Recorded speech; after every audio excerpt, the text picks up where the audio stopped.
Hi, everyone, and welcome to The Labyrinth, a podcast produced by Virtual Executive Director.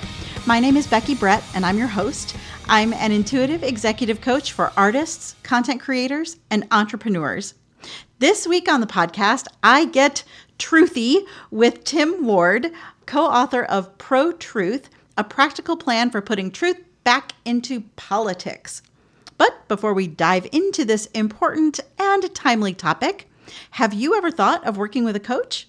Clients seek me out when they're facing a major life change or building a new facet of their business. Using the mantra of the labyrinth as a guide, we work together one-on-one to release the habits, thought patterns, and relationships that no longer serve them, receive new behaviors, beliefs, and supportive relationships, and then return to integrate these into their lives by setting and holding boundaries, practicing new behaviors until they are second nature, things like that. So if you're interested in working with me, the application is in the show notes. Once you fill it out, I'll take a look at it, and if I think we'll be a good fit for each other, I'll set up a quick call with you. And look, don't worry, it's not a high-pressure sales situation because I'm the one interviewing you. All right, a little bit about Tim Ward before we jump into the conversation. Tim is co-author of the book, Pro-Truth, a practical plan for putting truth back into politics. He's on the board of directors that oversees the Pro-Truth Pledge, which is founded by his co-author, Dr. Gleb Tsipursky. Together, they wrote Pro-Truth to help people protect themselves from the lies of politicians and to create a pro-truth movement that they believe is essential for democracy. Tim is also the co-owner of Intermedia Communications Training, Inc., based in the Washington, D.C. area. He works with global organizations, helping them communicate better. So let's dive on in with Tim Ward. The podcast is about individual transformation, and with the book you and Gleb created, it's about personal transformation leading to a bigger transformation, social transformation. Yeah. Like an organizational, national transformation. So I wanted to just share this with you and get a reaction or whatever you might. But this is sort of the softer side of pro-truth. Sure. Pro-truthiness. I don't know. So Tanya wrote, "A relationship with truth is not casual. It's not a one-night stand. It's monogamous, deep, and personal. Truth will not wander from your side. It will be your constant, your for real ride or die. Truth won't have you dressed to arouse anyone but your soul. And it won't let you define your worth with anything that doesn't make you whole. Truth won't give you a single reason not to love who you are. Truth will remind you that you're more than words and that you're made of stars." That's beautiful. Would you mind sending that to me? I would love to After send the that to interview? you. Great, Yeah. thank you. Yeah, absolutely. And to me, what that points to is the connection between truth and integrity. And that is a personal thing. It's something that you carry around with you. And there's a lot that could be said on that, as well as truth in terms of the integrity that a nation needs to have in its citizens. And it all starts with us as individuals, doesn't it? Absolutely. And what are the things that we find are important? That's really the starting point for the pro-truth movement was my co-author Gleb Tsipursky's deep conviction that what he saw happening in the United States in the run-up to the 2016 election was the devaluing of truth, was truth being abused, lies being told with impunity, particularly by Donald Trump, but by others as well. And as somebody who himself grew up in the former Soviet Union, his parents lived in Moldova, and they emigrated to the U.S. Back in the 90s. He was horrified to see what had happened, what was happening to truth in the U.S. Because he come from a place where truth was not just, in a sense, not practiced, but if you spoke the truth in the former Soviet Union, you could go to jail. Yeah. Right. So we start off right. I mean, right now we see freedom in the United States as like the super important virtue. People will die for freedom. But what's not really clear is how, if you accept lies, particularly in the sphere of politics, then you set a path not just for the truth not matter, but then having a rise of authoritarians for who will tell you what you must believe is true, even if you know it's a lie. And then the truth itself becomes criminalized. So what starts with a lack of attention to truth can end up living in a world where those who tell the truth, journalists or academics, individuals, artists, right, are imprisoned. And we're seeing that happening in Russia today, in Turkey and other states that have had recent rise of authoritarian regimes. And it was indeed the hallmark of the former Soviet Union. It's what really made that the communist regimes appalling, was that they criminalized telling the truth. Well, in China too, when with the rise of communism in China, I mean, intellectuals were put to death. Exactly. And I, as a young man, I actually taught English in China for a year. And I was there doing one of those crackdowns. And I saw my own students who had actually been quite open in their expressions in the journals that they had to keep for me as part of their English class, about their hopes about this, what looked like the beginnings of democracy. And then this crackdown came, and I stumbled in on a class where all of my students were forced one by one to repeat the party line, that it was Taiwanese spies and troublemakers that were behind these student protests. Wow. And everybody had to go around and say the party line, although not only did they knew it was a lie, but I know, because I'd read their journals, that they knew it was a lie. So they had to publicly speak a lie, or else risk severe consequences. Can you even imagine that happening I mean, I guess we can now, can't we? Right. Happening here. Right. Well, I mean, and look, we're seeing, look, I've got to say, politically, we've seen Republicans in the United States Senate say things that they probably at least suspect are lies in support of this president. You know, we've seen all over the news in the recent Supreme Court hearings, quotes of the nominee that seem pretty clearly to be at least not truthful, that she doesn't have a view on climate change and things like that. And my wife and I were just saying this morning, what does it mean that someone we're vetting to be a judge in the highest court in the land, it's not only acceptable, but almost expected that she may lie to get through her confirmation hearings. Right. Well, let's take a step back. Yeah. Let's take a step back and define truth like you do in the book. So what is the truth? Oh, the big question, Becky. And I'm also a former philosophy student, and I spent my time in university wrestling with that question. Not only what is truth, but how do we know what is truth? And indeed, it's a tricky question when you get right deep in the philosophical weeds. But there's also a very pragmatic school about truth. And this is the one that Gleb and I in the book Pro-Truth and in the whole Pro-Truth pledge we adhere to. And that is simply what can be verified in space and time. You know, if I tell you, yesterday morning, I ate oatmeal for breakfast in the Tasty Diner in downtown Bethesda, Maryland at 9:00 in the morning, then anyone who was there could see me, and they could have seen whether or not I had oatmeal or bacon and eggs, right? That's a simple, verifiable fact. And although you can have philosophical discussions about truth on that level, truth is a pretty good rule of thumb, right? Where and when did it take place? If it didn't happen, where and when you said it happened, it's not true. All right. So that'll get us 95% of the way there. Yeah. Yeah. Well, and I mean, yeah, we won't even dive. Well, maybe we will at some point, but the idea of truth being relative and personal, but that's not what we're talking about here. We're talking about verifiable truth. Right. And if I can just, this is a super important distinction you just made. The truth that we often talk about is personal.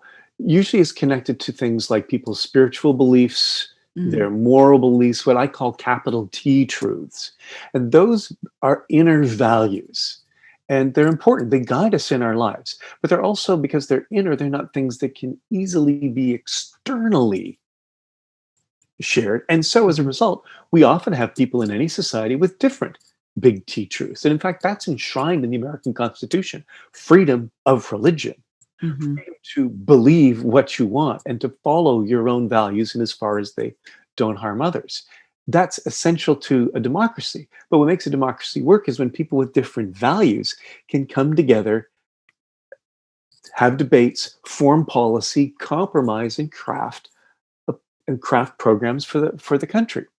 In Hmm. other words, you need to be able to rely on a common small T truth to have Mm. people with different big T values come together and form an agreement.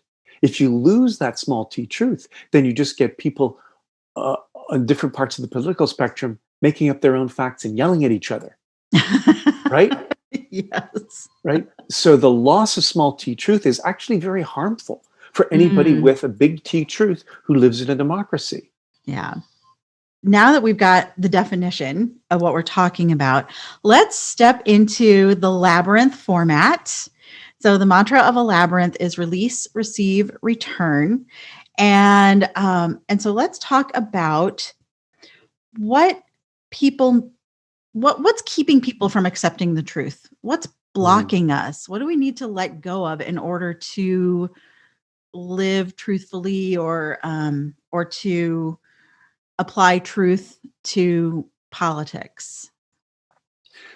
So everybody lives a life with their own filters that filter out the things that they don't like, filter their filters everything for their values.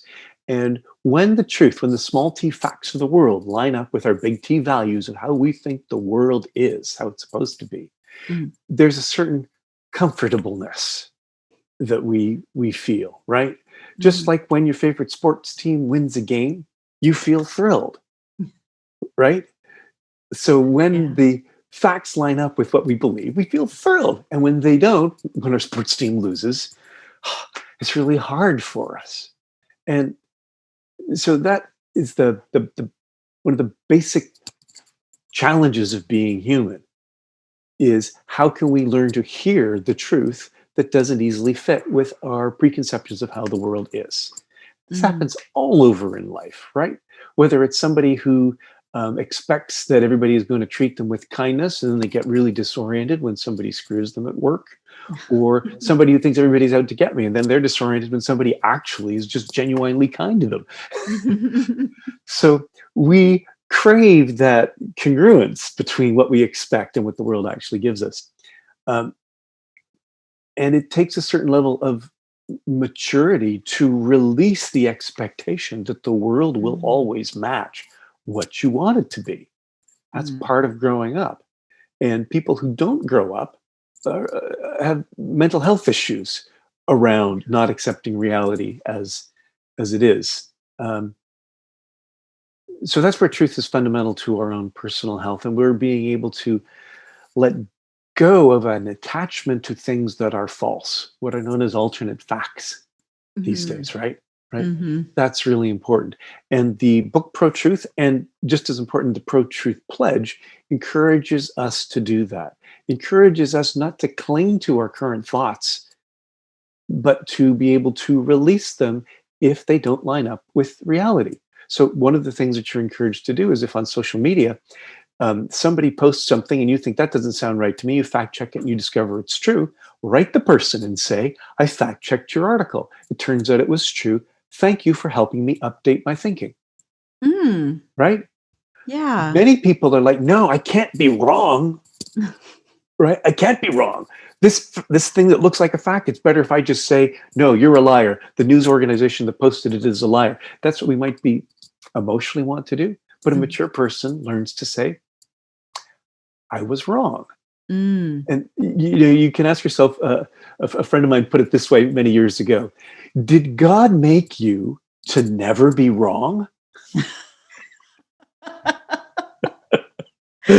damn. For most of us, the answer is no. How arrogant are we, right? Right. To think that we were made to always be correct. Exactly. So Dang. really, the small t truth, one of the things that it can do is it can again and again help us self-correct. And if you can't self-correct, then guess what? You really will be wrong in very big things. Yeah. So an adherence to the truth allows you to again and again admit, thank you for updating my thinking. I learned something new.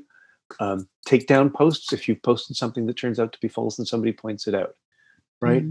That keeps you growing because you're able to learn if you can admit you're wrong. So that's the release. Yeah. Let go of your attachment to always being right and allow yourself to update your thinking. Yeah. And I think what you said too is allow yourself to release your attachment to expectations. Yeah. I mean, I guess it's one thing to expect certain standards or, but when presented with something different, it's okay to have an open mind. Your mind's not going to fall out of your head because it's open to whatever might be happening around you. Right. So, okay. So we've released expectations. We've released this attachment to being right. What do we receive in place of that? What should we replace that with? There's so many things that are possible. Let me begin with, we have the possibility of receiving new information that helps us grow as a person. And I have to say that's been a theme of my entire life.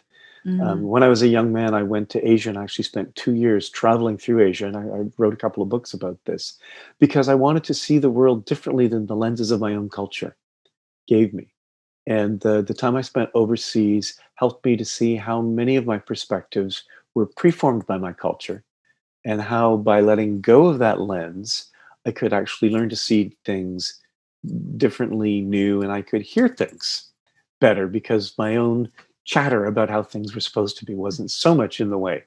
Now, I think maybe in some ways I was an extreme case then, but that was my way of seeking truth. And to gain the truth, you have to have that kind of open mind. You have to admit that I don't know it all, and you have to be ready to be changed by the world, right? Be ready to let new information in, which sounds easy, but sometimes it's really difficult.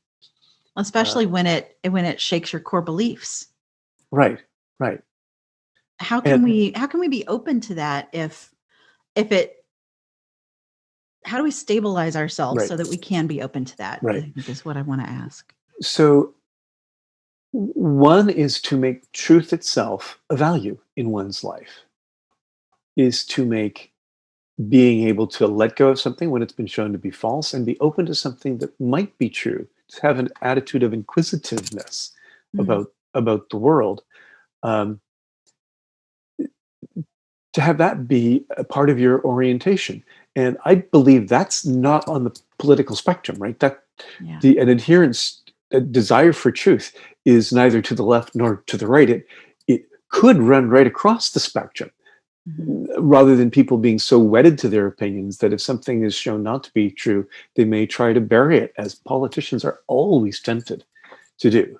Right. And as the electorate is always tempted to do, it's tempted to really not hear, to tune down the volume if it turns out that their politician that they favor has either lied to them or is perhaps relying on things that are not verifiable facts. Every time a job report comes out, people will make all sorts of claims around it. But that job reports itself, in as much as it's compiled honestly, gives us something that we can discuss and talk about. If you didn't have any faith in that number at all, then what would happen? Any possibility to then talk and learn more about it? More pointedly, the same thing with coronavirus, right? We hear infection reports coming out every day. We hear about the number of deaths. Those numbers are horrible. We don't want to hear them, but they alert us to things about the real world that have life and death consequences for people, that can inform not only our political decisions, but our own personal decisions. Do we visit friends and family for Thanksgiving? Do we go on a vacation? Do we, wear a mask? when we go out shopping. So here's a case where an openness to new information and truth matters to us personally, and yet has huge social repercussions.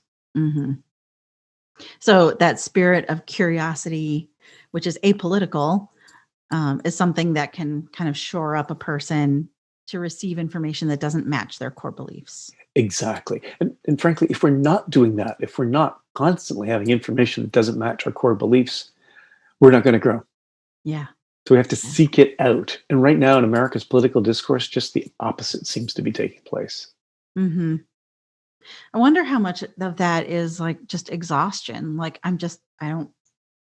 it's tiring to always be receiving new information and adjusting. And so I don't know, maybe. Yeah, you're absolutely right. It's mentally exhausting. And let's face it, our brains were not built to constantly take in the amount of information that the modern democratic citizen is asked to, right? Our brains were built for survival on the African savannah, right? Right? We're pretty good. Way less Twitter. Right? But we didn't have to process new information about new things that were happening remotely from us at nearly the same rate that we do today. So we get tired, especially if we're constantly being asked to sort what's false and what's true and make decisions, even if the decision comes down to something as simple as, do we vote? Do we give money to a candidate? Do we go out and support a march or a protest? Do I walk into the grocery store or take delivery? I mean, like, it's the banal in our lives that are that's exhausting us. Right. And so one of the ways that we cope with exhaustion is we try to make as few decisions as possible. We decide them once, and then we just repeat those decisions. I don't decide what brand of bread I'm going to buy every time I go to the supermarket. I look for the brand of bread that I buy because I like, and that's just the only one that I look at. If they don't have it, I think we're out of bread. But so what happens when you go to the store for your brand of bread and there's a big sign next to it that says, this bread is actually made from, from dog bones. Ew. Right. Okay. So then you got two choices. Do you update your thinking or do you pretend you didn't hear it? Or do you say, that store, they're just trying to sell a different brand of bread? Right? Yeah. Now, I'm going to give you a real life example of that. Yesterday, my beloved wife was doing some research online and she read something about pan coatings and nanoparticles that come off when you cook. And the further she read, the more she learned, the more she realized that all our pots and pans were the bad kind, even the ones that she bought just a few years ago, because she thought these were, the new improved ones. So we decided to throw out all our pots and pans and buy ones that match what the latest thinking are not going to give you cancer or other horrible health problems down the line. Right? All right. That's not an easy decision. I'm rather cheap. I've got Scottish ancestry. But you learn to update your thinking, in this case, for her health, for my health. So we do that. But there's always a barrier you have to jump over. That barrier is to accept this new information. Check it out. Is it reliable? Get curious. And then if it is, act. Great. So, now we've released our attachment to being right. We've released our expectations. We've received curiosity and maybe some rest in between. How do we then integrate this into our daily lives? How do we, how can we make truth part of politics? What is this practical guide? Right. So the first thing is practice self-defense. And that's what the book Pro-Truth is all about. It's a guide for lie detecting and lie protecting. So it starts off with the 9 lies, the 9 types of lies that politicians most often are tempted to tell. And by distinguishing, and we sort of grade them from the least egregious to the worst types. And it's not like it's a lie about healthcare or it's a lie about taxes. It's a kind of a lie. Like on the the little end of the scale is vagueness. Politicians who are just say things like, I've got a plan, but there's no evidence to back it up. Or my opponent has the worst record of anyone. So it's vague allegations or vague promises, not tethered to reality. Mm. And then on the far side, you get gaslighting, which is not just blatantly lying, but then talking about anybody who attempts to correct it as if they themselves are the liars, right? Mm-hmm. Don't trust the media. The media, they're all just lying because they're trying to tear your country down. That's gaslighting. Mm-hmm. It's worse than just a lie because it tells people to doubt the reality of the world around them. Yeah, to doubt the verifiable facts. Exactly. And so everything in between is a spectrum. And like I say, chapter 1 goes through 9 different scenarios of these things. When you become good at spotting kinds of lies, then you can listen to political speech. And I say this particularly with the last debate coming up later this week. But beyond that, whenever you hear politicians speak, listen with this template of, are they saying statements that fit these patterns of possible lies? Mm-hmm. And then we give some techniques in the book for what you can do when a lie is incoming, because when a lie is incoming is when it does the most damage. If you've taken the lie in and then you think, is this true or not? It's already, in a sense, past your first lines of defenses. Ooh. So you have to be able to spot this, and as it's coming in, say, this may well be a lie, and don't let it land in your brain as a truth to evaluate, but as an unverifiable possible lying statement to evaluate. Mm-hmm. So let me give you a quick example of that. So, and I'll just go with vagueness, because that's one that often slips by people's defenses, right? Someone says, I've got a plan that's going to save our country from the coronavirus, but then they don't give any details. Then rather than say, this person has a plan, do I think they've really got a plan or not? Instead say, there's no supporting evidence to that. So what about the opposite? They have no plan. How could I verify whether or not they have no plan? Well, have any details been released? No details have been released. If there was a plan, do you think some of the details would have been released? Well, probably.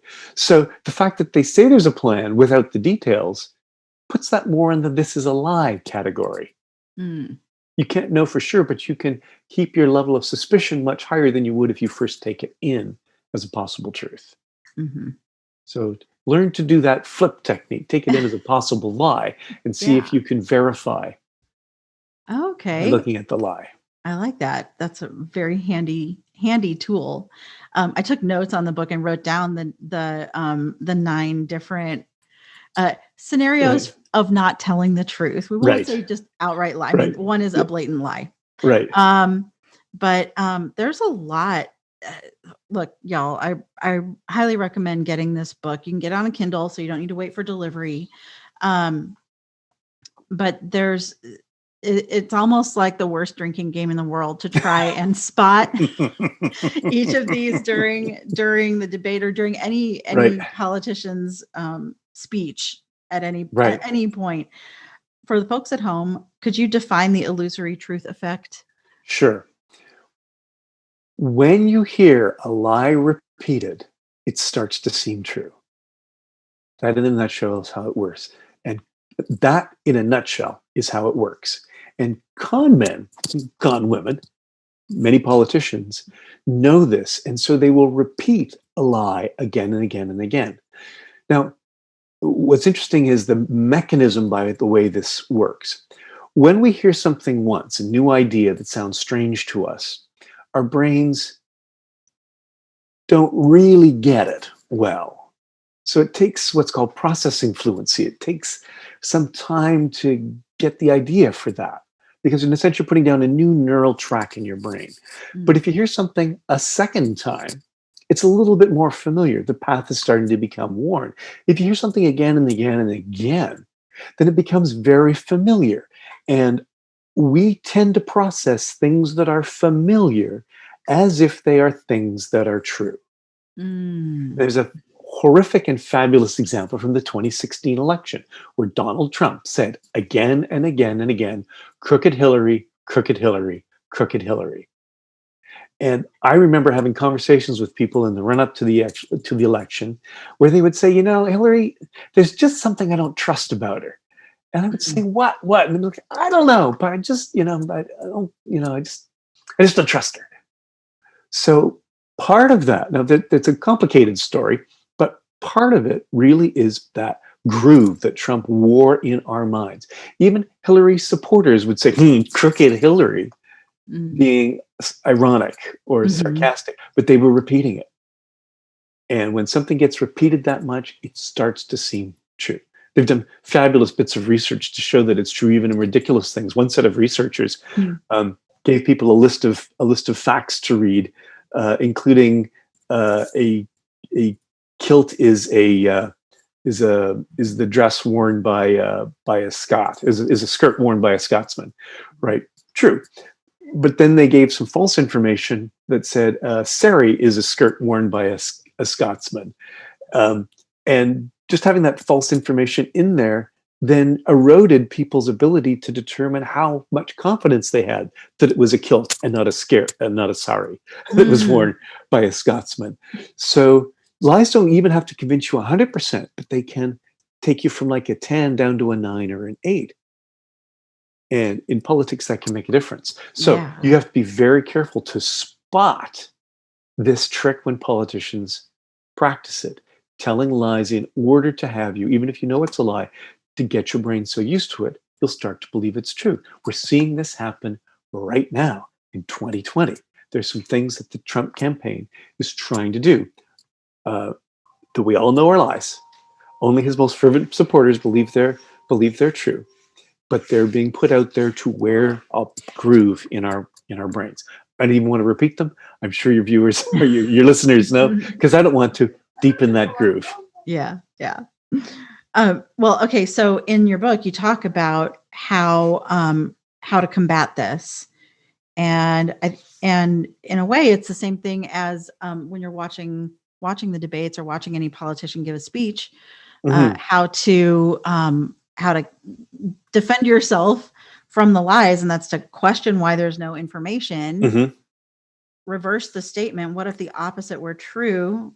Right. Which, if people want to nerd out, that's Hitchens' razor. And then if it were a lie, how would it benefit the liar? Yeah, and that's the key one. If it were a lie, how would it benefit the liar? So if it were, well, I don't want to actually go into any of the lies. Yeah, I think we should leave them outside. Lies are super powerful, so I'd rather not play around with them. We could, but let's not forget the last stage. The last stage is tell others what you've discovered. Because by speaking the truth that the lie covers up, you can make it harder for a liar to succeed. And that's where truth is not just personal. It is always social. What other people, what your friends and colleagues say on social media affects your perceptions of the truth. We are wired that we can't ignore it. It does affect us. So if you're discovering lies out there, put out the truth. Which can be really uncomfortable. Yes. And as we do go into detail in a later chapter, there are better and worse ways to put out truth in social media. If you've got, your crazy uncle or your extremist friend on the other side of the political spectrum, if you simply tell them they're idiots and present them with facts, you can actually end up doing more harm than good. So how do we present the truth? Tell us. Well, if you actually want to have, first of all, there's nothing wrong with simply posting, with simply saying what's true. But if you're having an engaged conversation with somebody who has an entrenched position that involves believing a lie, if you go facts first at them, by posting stuff from news venues that show that what they're saying about their QAnon conspiracy or whatever, showing that that's clearly false, they will more likely come back and defend their original stance. And I'm sure every single person listening to this has had that experience. You send something, here's the post that proves that what you've just said is a lie. The person comes back and just defends it, or maybe attacks you. Right? Yeah. That is also part of human nature, because for many people, the things that they believe are closely tied up with their values, and they don't feel an attack on a piece of information as a challenge to the information. They feel it personally attacking their values and their Mhm. worldview. And when that happens, people are likely to snap back and defend themselves from that attack. And in so doing, by then articulating their defense, they believe the lie more strongly than before. Mm. So if you are engaged with somebody who's your crazy uncle or is really out there, if you put them in a position to defend their lies, you're actually making it harder for truth to reach them. This is so hard not to do. I struggle with It this, is. and I sometimes fail. Gosh, I recently lost a friend on Facebook who I really appreciated. He was fairly far to the right, but I'd always work so hard with him to find common ground. Mm. And we were agreeing about China's culpability for spreading the virus. And we really were finding common ground there. And he said, yeah, and they created it in a bioweapons lab in Wuhan. And I said, well, no. And here's some reports by the Wall Street Journal and other right of center articles showing that that's not so. Here's what the CDC, the government CDC, says is actually so. Mhm. So, and he basically wrote me a note saying, I'm basically he unfriended me from Facebook. Mhm. He was so angry. But what was he angry? He was angry at me making him feel stupid. Mm. Yeah, and that's not how I expressed it. It was like me thinking I know it all. Man, it's hard, but I led facts first. That was a real Mhm. mistake. Okay, You so know? what do we do instead? Well, first of all, you realize you can't change somebody's mind by facts unless they want to have an open mind. You can't shove facts down people's throats. You'll just make them clench their teeth more strongly. That's super hard to get. Until you have established a sense of common values with someone, you can't have a conversation about facts. So if you've got a conflict, and I'm thinking forward to Thanksgiving dinner or maybe conversations around the election, Mm-hmm. be curious about what somebody else values, and even your crazy uncle. Find out what they value. Maybe they value freedom. So have a conversation about freedom and why freedom matters. And then have a conversation about how truth and freedom are connected, right? And you might find a place where there's an opportunity to look at, well, how do we know what is true in order to protect our freedom? Mm. But until you found a common value, you can easily push people into the backfire effect. Mm-hmm. Ultimately, this means when it comes to social media, it's easier to help people who are on your side of the political spectrum correct their errors than it is to help those who are opposed to you. And I not only often take it upon myself to speak to friends of mine if I think they go too far or they've posted something that has clearly been debunked. I take this as part of my signing the pro-truth pledge. And I say, hey, look, this is a position we both believe in common values. But by posting something about it that's demonstrably false, I think you're actually weakening the strength that the truth brings to our side of the argument. Mm. So that's a much easier thing to do. It's Yeah. harder the other way around. I recently got slammed by another friend of mine on Facebook who pointed out that something that I posted was it was something that made fun of one political party and you could easily reverse it the other way. And so I wrote him back and said, thanks for pointing this out. I admit that what I reposted here was not as fair-minded as it could be, and I'm going to leave it up for days so people can see this, then I'm going to take it down so that they can see my retraction, that I'm going to take it down. That's one of those hard, not born to be wrong things. Yeah. It makes you, when you can be wrong and change, that makes you strong. That makes the truth have a home in you. And I want truth to have a home in me. So when I mess up, because nobody's perfect, we're all going to make mistakes. You welcome people who correct you. Which is not easy. Yeah. We No. acknowledge that. It's not easy. Yeah. But I love this idea of leading with common values and establishing, look, we care about the same things. Right. Exactly. Find those things first. And really sincerely, I mean, again, if you're doing this to manipulate somebody into changing their mind, that's less likely to work than if you actually want to reach out and have a conversation to find something that you share with the other person. And I have to say, Becky, and for all of your listeners, that is something that's been badly damaged in this country, not just over the last 4 years, but really over the last 3 or 4 election cycles. Is people for the first time speak about the other side in terms of hate. They hate our country, right? They want to destroy America, right? They're idiots. This divisive language is itself problematic. And so being able to reach out and find the common values that unite Americans, that's a healing act. And you're not necessarily going to get people to abandon lies that they believe, but you can get them to express the positive values that can lead them towards finding greater communities than the ones that they feel entrenched in. Oh, I love it, Tim. Thank you. I think this is a great spot to wrap it up. That is a very positive thought. Thank you. I really like that. Tim, how can people get a copy of the book, and how can they find the Pro-Truth Pledge if they would like to sign? Super easy. The easiest thing is to go to protruthpledge.org. And there you'll easily find out you'll find the pledge, or you can read it, you can sign it. And now the book is actually on the front page of the pledge website. So you can click on the link in the front page of the pledge website. That's the easiest way to get the book. Otherwise, Amazon, your local bookstore, if they're open or if they're online, Barnes and Nobles, all the online retailers stock it. It's easily available. The book is Pro-Truth. That's all you need to type in. The subtitle, A Practical Plan for Putting Truth Back into Politics, should inspire you to want it all the more. But just plug in Pro-Truth. It'll be right there. All right. Thank you, Tim. And also a special thanks to Gleb for connecting us. And I look forward to seeing you on the other side of the election. Me too. Hang on, everybody. We're almost there. Thank you again, Tim, and thank you everyone for listening.